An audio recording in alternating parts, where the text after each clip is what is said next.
تو کہیں زیارت ہو جائے گی. تو اس وقت چونکہ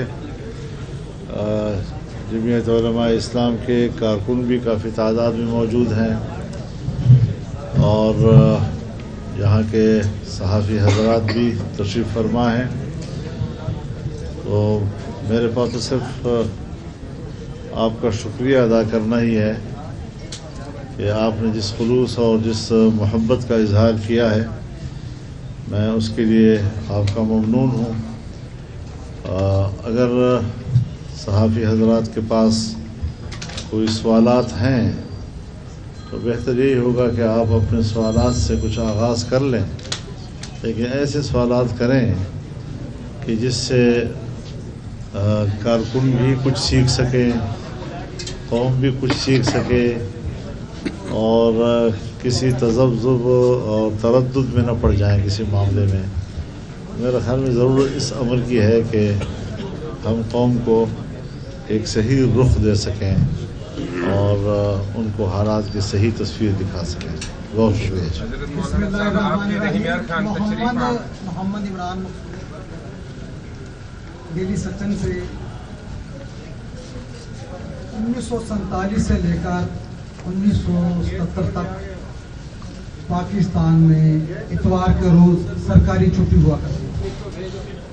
پھر 77 میں PNA کی تحریک چلی جس میں آپ کے وعدے گرامی مسلمہ کا سرمایہ مولانا مفتی محمود صاحب بھی شریف کرتے، اور اس وقت کی حکومت نے PNA کے پریشر پر جمعے کی چھٹی کا اعلان کر دیا.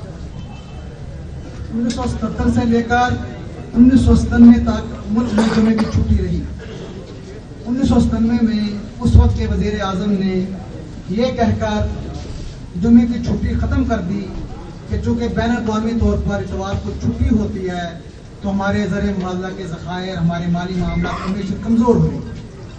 اور 97 سے لے کے آج تک جو سرکاری چھٹی اتوار کی ہے، تو مولانا صاحب اللہ تبارک تعالیٰ نے آپ کو ایک بڑی جماعت کا سربراہ بنایا ہے اور ہمیشہ ہی آپ حکومت کے اچھے کاموں کے ساتھ دیتے ہیں. آپ تو کیا ہی اچھا ہو کہ 26ویں ترمیم میں جس طرح آپ نے ان کی سپورٹ کی ہے. آج رحیم یاد تھا، میں یہ بات اس لیے کر رہا ہوں تاکہ آپ نے فرمایا کہ نوجوانوں کو پتہ لگے. اور مولانا صاحب نے جب سیاسی زندگی آغاز کیا تو پہلی پریس کانفرنس رحیم یاد میں کی، یہاں سے ہم نے اپنی سیاسی زندگی آغاز کیا. تو آج مولانا صاحب ہمیں خوشخبری دیجیے کہ انشاءاللہ تعالیٰ آج آپ اعلان فرمائیں گے اور ہفتہ وار چھٹی جو ہماری جمعے کو ہوا کرے گی، جس طرح مفتی محمود صاحب اللہ تبارک تعالیٰ کے درجات بلند فرمائے، آپ کو اللہ زندگی صحت دے اور آپ کے اعلان کے بعد آئندہ بھی چھٹی کے جمعے کی جو ہے وہ میرے خیال میں اس کے لیے میری حکومت کا انتظار کرنا پڑے گا.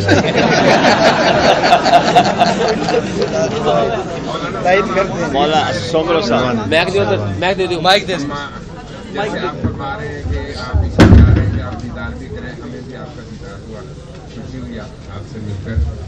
تو آج کل جو کرنٹ ایشو چلا ہوا ہے اسلام آباد ڈی چوک والا، وہ عوام کے ذہنوں پر نقش ہے کہ کس کی بات پہ اعتبار کریں، حکومت کی بات پہ اعتبار کریں اور یا PTI والوں کی بات پہ اعتبار کریں. تو آپ تھوڑا سا سینیریو جو آپ جہاں دیدہ ہے آپ سمجھتے ہیں وہ بتائیں، قوم کو جاننا چاہ رہی ہے حقائق جو ہے ڈی چوک. دیکھیے، میں جو بات اپنے لیے پسند کروں گا وہ دوسروں کے لیے بھی پسند کروں گا. اگر میں اپنے لیے جلسہ کرنا، مظاہرہ کرنا، احتجاج کرنا اس کو اپنا ایک قانونی اور آئینی حق سمجھتا ہوں تو میں دوسرے کے لیے بھی اس حق کو تسلیم کروں گا. جو ہوا برا ہوا ہے اور میں نے شدید الفاظ میں اس کی مذمت کی ہے، اور یہ صرف ایک اسلام آباد کا مسئلہ نہیں ہے حضرت، اس کو بڑی سنجیدگی کے ساتھ سوچنا ہوگا. اور میں تو حکومت کو جہاں مشورہ دوں گا کہ وہ اپنی ان پالیسیوں پر نظر ثانی کرے، وہاں اب PTI ایک بذات خود ایک تنظیم ہے، اس کا اپنا ایک ڈیکورم ہے، وہ اس ڈیکورم میں اپنا فیصلہ کرتے ہیں، یہ ان کا اختیار ہے. ہمارا تو کسی دوسری پارٹی میں مداخلت کا نہ کبھی رویہ رہا ہے، لیکن یہ ضرور میں ایک کارکن کی حیثیت سے مشورہ دے سکتا ہوں کہ وہ بھی اپنے احتجاجی طرز عمل پر نظر ثانی کریں، اس میں بھی نظر ثانی کی ضرورت ہے. تو باقی جو ہوا غلط ہوا ہے، زیادتی ہوئی ہے، اور کارکن بڑا مخلص ہوتا ہے، اس کو جو قیادت جو مقصد سامنے دے دیتی ہے، نصب العین دے دیتی ہے، تو پھر آنکھیں بند کر کے وہ اس کے پیچھے چل پڑتا ہے، اس کا کوئی قصور نہیں ہے. لیکن یہ ہے کہ قیادت کو ساری صورتحال پر نظر ثانی کرنی چاہیے. احتجاج، مظاہرہ یہ ایک حق ہے، لیکن اس کے لیے اسٹریٹجی بنانا، اس کے لیے حکمت عملی بنانا، وہ بھی ایک ضروری امر ہوا کرتا ہے. ہم نے تقریباً خود عمران خان کی حکومت میں پورے ملک کے اندر کوئی 14 ملین مارچ کیے، اور پھر اس کے بعد سب سے بڑا مارچ ہمارا آزادی مارچ تھا. لیکن کہیں پر کوئی ایسی صورتحال ہم نے پیش نہیں ہونے دی. مکمل سکون رکھا، اطمینان رکھا، امن و امان رکھا، نہ کوئی شیشہ ٹوٹا، نہ کوئی دکان جلی، نہ اس میں کوئی پتہ گرا، نہ کوئی پھل گرا، نہ کوئی گملہ ٹوٹا. تو پورے نظم و ضبط کے ساتھ اور انتہائی احتیاط کے ساتھ، کیونکہ ملک ہم سب کا ہے، اور یہ صرف فوج کا نہیں ہے، یہ حکومت کا نہیں ہوتا. آج ان کی حکومت ہے، کل کسی اور کی حکومت ہوگی. ملک ہم سب کا ہے. جتنے بڑے بڑے آپ کو لوگ نظر آتے ہیں، بڑے بڑے شخصیات، بڑے بڑے مناصب پر فائز لوگ، ان کے جیب میں جو شناختی کارڈ ہے، یہ عام کارکن کے جیب میں بھی وہی شناختی کارڈ ہے. جس شناختی کارڈ پر وہ پاکستانی ہے، اس شناختی کارڈ پر یہ بھی پاکستانی ہے. تو ہم انسانی حق کی بنیاد پر پاکستان میں ایک برابری کے حقوق پر یقین رکھتے ہیں. ذمہ داریاں تقسیم ضرور ہیں، لیکن ذمہ داریوں کو نبھانے کے لیے عقل مندی چاہیے، سنجیدگی چاہیے، وقار چاہیے، اور اس کو ایک بہتر تدبیر کے ساتھ ہمیں آگے بڑھانا چاہیے. حکومت آئے روز صحافیوں کے خلاف کریک ڈاؤن کر رہی ہے، جھوٹے مقدمات دے رہی ہے. اسلام آباد میں متیون خان کو بھی گرفتار کر لیا. اس طرح کے روزانہ کی بنیاد پر مختلف شہروں کو صحافیوں کو اٹھاتی ہے، جو آواز اٹھاتا ہے. اس حوالے سے آپ کا کیا کہنا ہے؟ صحافت کی آزادی میں آپ ہماری پوری تاریخ کو جانتے ہیں. ہم نے ہمیشہ صحافیوں کی اور صحافت کی آزادی کی بات کی ہے. آج بھی میرا یہی نظریہ ہے کہ اگر کوئی صحافی حکومت پر تنقید کرتا ہے یا کوئی ایسی خبر جاری کرتا ہے کہ جو اس کے ذہن میں صحیح ہے، تو یہ اس کا ایک فرض منصبی ہے.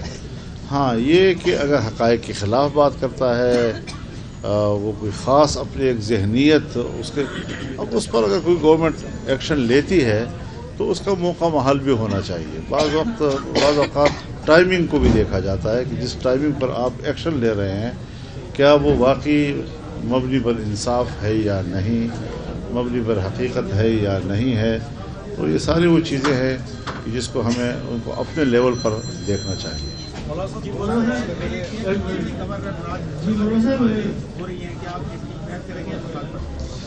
دیکھیے، گورنر راج جمہوریت کی روح کے منافی ہے. گورنر راج کی حمایت تو نہیں کی جا سکتی. ہاں، آئین گنجائش دیتا ہے ایسے ناگزیر حالات میں کہ جہاں، تو میں گورنر راج کی حمایت تو نہیں کروں گا، لیکن اتنا ضرور کہتا ہوں کہ بلوچستان میں اور کے پی میں کوئی حکومت نہیں. امن و امان تباہ و برباد ہو چکا ہے، اور افراد تفریح ہے، انار کی ہے، مسلح گروہ جو ہیں وہ رٹ ان کے ہاتھ میں ہے. حکومت کے کوئی رٹ موجود نہیں ہے. فسادات ہو رہے ہیں، خونریزیاں ہو رہی ہیں، اور شاید رحیم یار خان کے لوگوں کو اللہ تعالیٰ اسی طرح ٹھنڈی زمین عطا کرتی رہے اور یہاں امن رہے اور خوشحالی رہے. آپ وہاں پر ان حالات کا تصور نہیں کر سکتے کہ کیا صورتحال ہے. تو حکومت تو نہیں ہے وہاں پر، اور گورنر راج بھی حل نہیں ہے وہاں اس وقت. وہ نہیں کچھ کر سکے گا. جی، دوبارہ الیکشن کرائے، عوام کے منتخب نمائندے آئیں، دھاندلی سے پاک ہوں، جس کی بھی حکومت بنے وہ پھر مسائل کے لیے آگے بڑھتے ہیں. یہاں تو ہر ایم این اے، منسٹر وہ پبلک کے سامنے جانے سے ڈرتا ہے کیونکہ اس کا نمائندہ نہیں ہے. مولانا صاحب، دینی مدارس کا ایک بل جو پارلیمنٹ نے پاس کیا لیکن پریزیڈنٹ صاحب اس کے اوپر سائن نہیں کر رہے. تھوڑا بتائیں گے کہ وہ بل کیا ہے اور پریزیڈنٹ صاحب سائن کیوں نہیں کر رہے ہیں؟ وہ اگر سائن نہیں کریں گے تو پھر آپ کا لایا عمل کیا ہوگا؟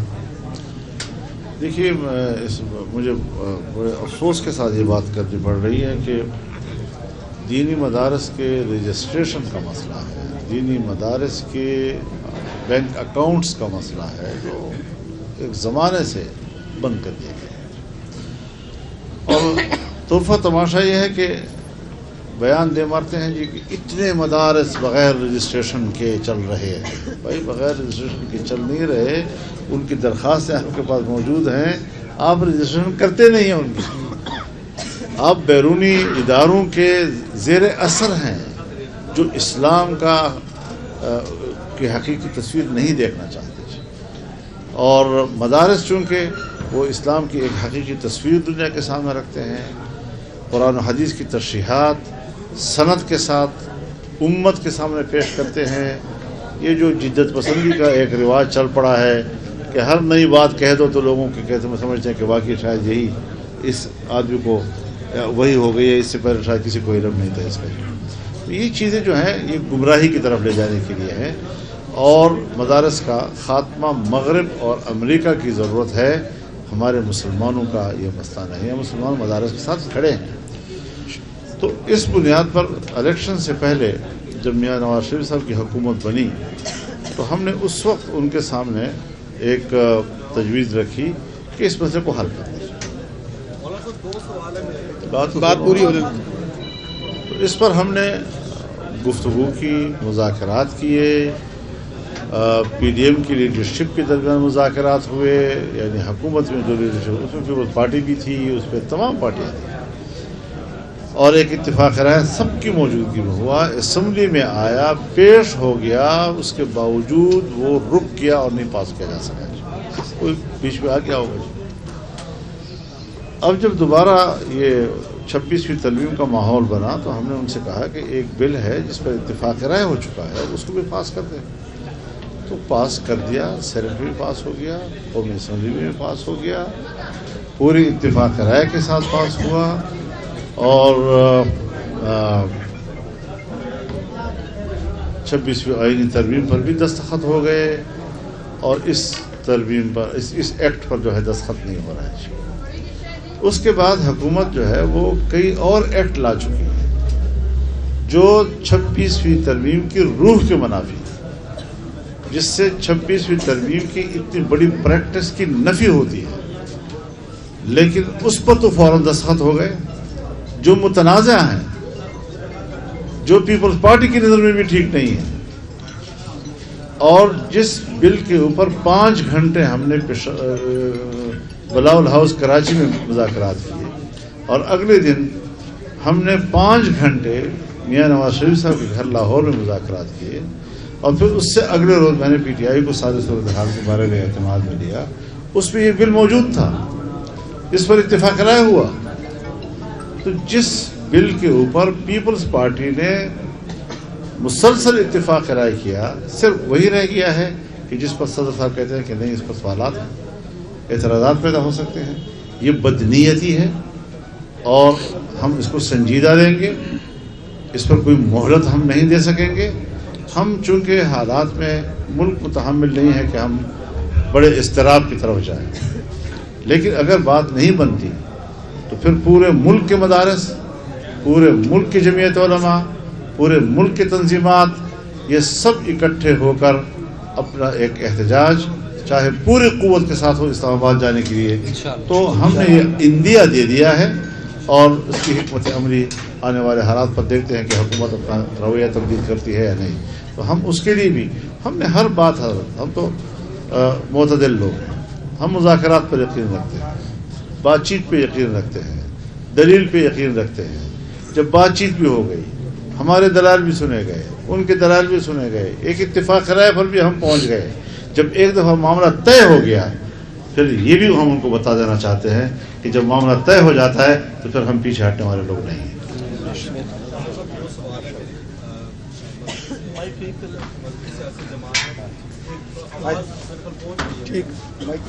صاحب، ایک تو 12 چناب میں کانفلکٹ میں 200 سے زائد لوگ جو ہے وہ شہید ہوئے، ایک تو یہ معاملہ ہے. دوسرا پی ٹی آئی نے جا کر ڈی چوک پر جو ہے وہ اپنا جلسہ کیا ہے, دھرنا دیا ہے. وہاں پر پروٹیسٹر جو تھے وہ جو مظاہرین تھے ان میں سے ایک نماز ادا کر رہا تھا, دعا مانگ رہا تھا, کنٹینر پر بیٹھ کر اس جوان کو جو ہے گرایا گیا نیچے سے. تو کیا کسی بھی جنگ میں بھی اس طرح اجازت نہیں ہے مذہبی مطلب نماز ادائیگی کو اس طریقے سے ہم نامکمل کر دیں؟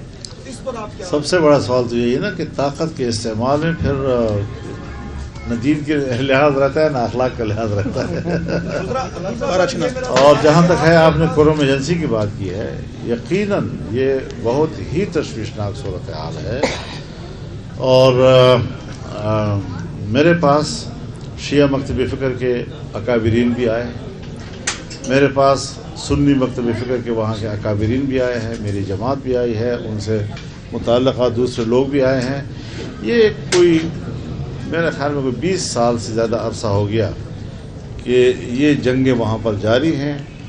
اور ابھی ہم نے ایک میٹنگ کی تھی جس میں ہم ایک جرگہ تشکیل دینا چاہتے تھے, اس کے لیے طریقہ کار بنانا چاہتے تھے, لیکن ابھی تو ہم نے بسم اللہ ہی کی تھی کہ اگلے روز پھر ایسے فسادات ہو گئے کہ ابھی اسی کا سلسلہ چل رہا ہے. تو یہی وہ چیز ہے کہ جس کی طرف شاید جس تشویش پہ میں یہاں آپ کے سامنے مبتلا ہوں اور مجھے تشویش ہے, شاید میرے صوبے کی حکومت کو اس کا علم بھی نہیں, اس سے تعلق ہو گئی. تو اس طریقے سے پھر اس کا معنی یہی ہے کہ یہ حکومتیں جو ہیں وہ اس طرح کے شورش اور اس طرح کے جو صورتحال ہوتی ہے اس سے نمٹنے کی صلاحیت سے محروم ہوتے ہیں. حکومت کے ارکان جو ہے آپ کے پاس 3 ٹائم آتے رہے, جب 26ویں آئین کی ترمیم جو ہے وہ پاس کروانی تھی, آپ کے گھر کے جو ہے وہ چکر لگاتے رہے. تو اب جو صورتحال یہ کہی جا رہی ہے کہ حکومت خیبر پختونخوا میں گورنر راج جو ہے وہ نافذ کرنا چاہتی ہے, اور دوسری طرف یہ بھی کہا جا رہا ہے کہ تحریک انصاف کی جانب سے ایک خیبر پختونخوا کو الگ ریاست بنانے کی بھی باتیں کی جا رہی ہیں. تو اس پر آپ کس نظریے سے اس کو دیکھ رہے ہیں؟ میرے خیال میں اس طرح کے سوالات نہ کیا کریں, یہ اچھی بات ہے. میں نے پہلے بھی آپ سے کہا تھا کہ ایسے سوالات کیا کرو جو کم از کم پبلک کی صحیح رہنمائی کریں. موجودہ آپ اپنا کردار ادا کرنا چاہتے ہیں, جرگہ بلانا چاہتے ہیں جس میں تمام سیاسی کمیٹیں ہم سب کچھ کرنا چاہتے ہیں ملک کے قیام امن کے لیے, استحکام کے لیے, لیکن ماحول چاہیے اس کے لیے, وہ ماحول جس میں آپ کردار ادا کر سکیں.